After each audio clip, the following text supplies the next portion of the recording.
Športovkyňa, majsterka Slovenska v pretláčaní rukou, trénerka, spisovateľka, no po zdravotných problémoch je Veronika Ferencová hlavne vášnivá maliarka. Rodáčka z Veľkého Šariša počas týždňa slovenských knižníc otvorila vo výstavnej sieni okresnej knižnice Dávida Gutgesela v Bardejove výstavu obrazov s názvom Chvála tebe, Pane. Názov tejto výstavy som dala kvôli tomu, že ďakujem Bohu za tú milosť, ktorú mi dal, pretože ja nie som umelkyňa, ja som športovkyňa a po takom obrátení, ktoré som zažila, vidím zmysel vo viere. Tak naozaj je to inšpirujúca výstava a nadchne podľa mňa každého človeka, ktorý má trošku aj náboženské cítenie, ale predovšetkým chcem povedať, mala predstavu o svojom živote, že bude celý čas športovkyňou. Až prišiel moment viacerých zranení a zrazu našla v sebe niečo, o čom nemala potuchu.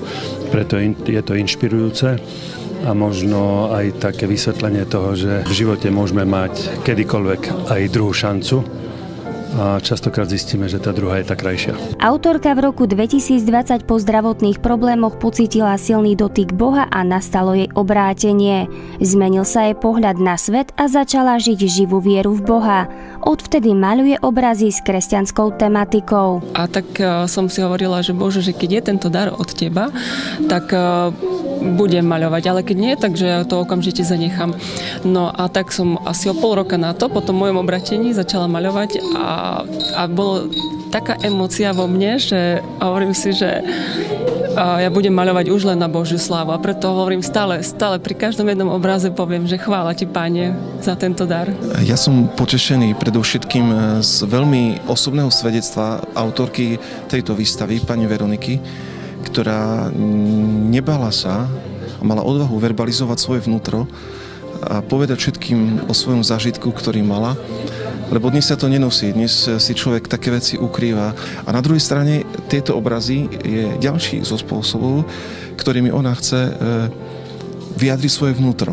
Kedysi, tak ako som to spomínal v svojom príhovore, kostoly boli pokryté obrazmi, pretože sa tomu vravilo Biblia pauperum, Biblia chudobných. Cez obraz, ktorý vnikal cez vnem do očí, mohli ľudia poznať biblické príbehy. A dnes, keď sa človek postaví pred akýkoľvek obraz, tak ten obraz je živá vec. To nie je statické. Každého osloví čosi iné. A v tom je umenie vzácne, že je dynamické, že má perspektívu akúsi, že to nie je uzavretá veta, ktorá má na konci bod. A preto som rád, že aj tu v našom meste takéto obrazy budú k nahliadnutiu, aby mohli oslovať druhých. Autorka doposiaľ namaľovala približne 500 obrazov, ktoré sú po celom svete. Tiež inšpirovala svojho manžela, ktorý vyrába drevené krížiky v kombinácii so živicou.